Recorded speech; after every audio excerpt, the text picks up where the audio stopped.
I've been using this since I would say 15 years. They are very affordable, so easy to use it. I actually use this one when it's kind of like gloomy. Mas mura pa nga to sa Maybelline eh.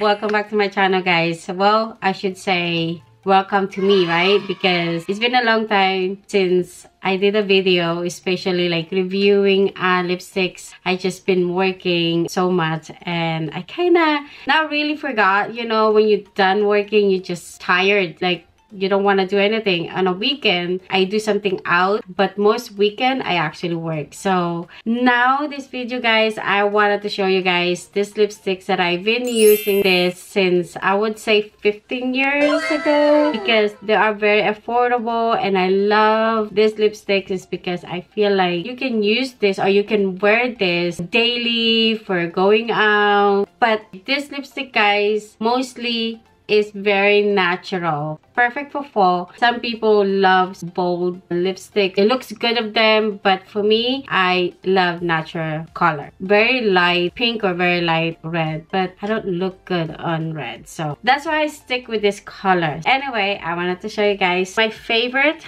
all time for 15 years that I use. This is the lipstick, guys. It is from Sephora. Every time I run out with the color of this one, I always go to the Sephora and then buy this one. When I worked in Sephora back in 2011, I was very excited because then I can purchase this with discount and then I would have like supply for all the time. But since, you know, na-try ko to talaga, guys, hindi ko na talaga pinalitan siya. It's always on my purse. At least one of those colors is on my purse. But let me clean up my lipsticks right now. I'll tell you guys about this color. This is actually the Sephora I'm wearing already because I'm gonna go do some errands. But I want to do a really quick video. This one, it's actually beautiful color. It is 119. Maganda siya, guys, from everyday wear. If you want a little bit more like color, you can add more of this one. But for me, it's like 1 or 2. It's good enough,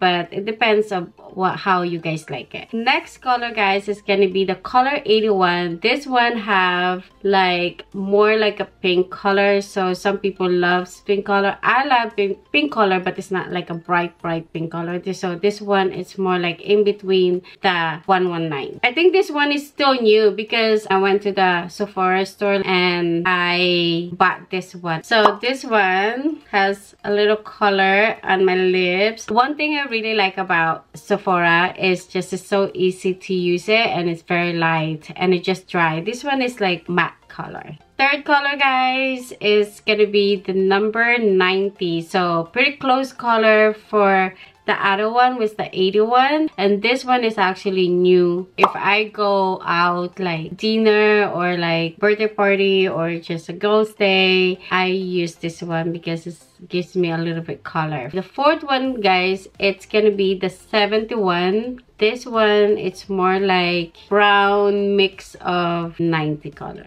Very light siya. Kasi, ewan ko ba, may time kasi na ano, yun bang weather nagpapalit. Parang may time naman na yun weather naman, parang iba yun mood ng pagli-lipstick mo. So, the lipsticks, I actually use this one when it's kind of like gloomy. Ito yung ginagamit ko, guys, para kasing maganda siya kasi pag gloomy. So, my last color, guys, is the 120, which is my favorite in all time.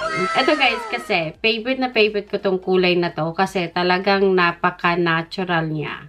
Hindi nakakasawang gamitin. Tsaka ito, guys, I always run out with this one. I keep rebuying this color in Sephora, which I'm so glad that we actually have Sephora in here in Alaska. So I put a little bit more of this one because this is what I'm going to wear today. As you guys can see now why I really love these colors. It's very natural and it's like hindi talaga siya nakakasawang tingnan. Kaya okay na okay talaga to. Hinanap ko pa to bago ako nag-video kasi palagi talaga tong nasa may purse ko. Usually I have this big purse, I have all these lipsticks. I only carry this one when I have to go to a little far places. But my daily purse, guys, is very small. I put this one. Ayan, guys. Papakita ko guys sa inyo. So, this is the 120. This is what I have right now. I'm wearing right now. See how beautiful is that color. This is the 90 colors. And this one, I love this color. So, this is the 71. As you guys can see, it's more lighter.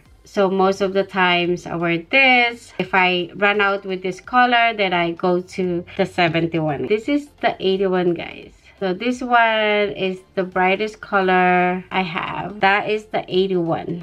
Ang gaganda ng kulay nito eh. Ito naman yung 1190. Itong 5 kulay na to, guys, ito ang talagang favorite kong lipstick na ginagamit. Kahit ang dami ko talagang lipstick, guys. Yung iba nga pinamigay ko na dahil hindi ko naman kasi ginagamit. Tsaka yun nga, nire-review ko siya pagkatapos tinatry ko. So after that, hindi ko na siya ginagamit. So ang dami ko talagang lipstick na nag-expired na, and then yung iba naman pinamigay ko na. Usually if I have like a set one, I usually give it to my coworkers, something like that, or somebody I know that have daughters that loves lipstick. But anyway, that's it. This is video, guys, what's actually my favorite lipsticks that I use or wear during all season. Sephora talaga. Kahit noon pa talaga, bago pa ako mag-work sa Sephora, ito talagang lipstick na to ang binibili ko. Kasi mura lang siya. I think this is like $11.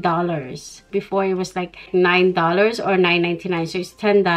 Kasi wala naman kaming taxes dito. Kaya mura lang talaga siya. Mas mura pa nga to sa Maybelline eh. Tsaka very light siyang gamitin. But anyway, guys, that's everything. I am glad that I did this video because it's been a long time since I did a video. So I guess I'll see you guys for again my next video. Hopefully sipagin ako gumawa ulit ng video para naman yung channel ko hindi nagiging doormat.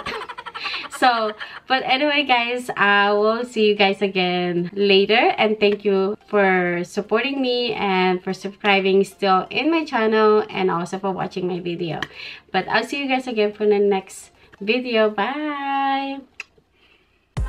I'm gonna bring the spirit, I'm nothing to the ceiling. I'm following your lead, I'm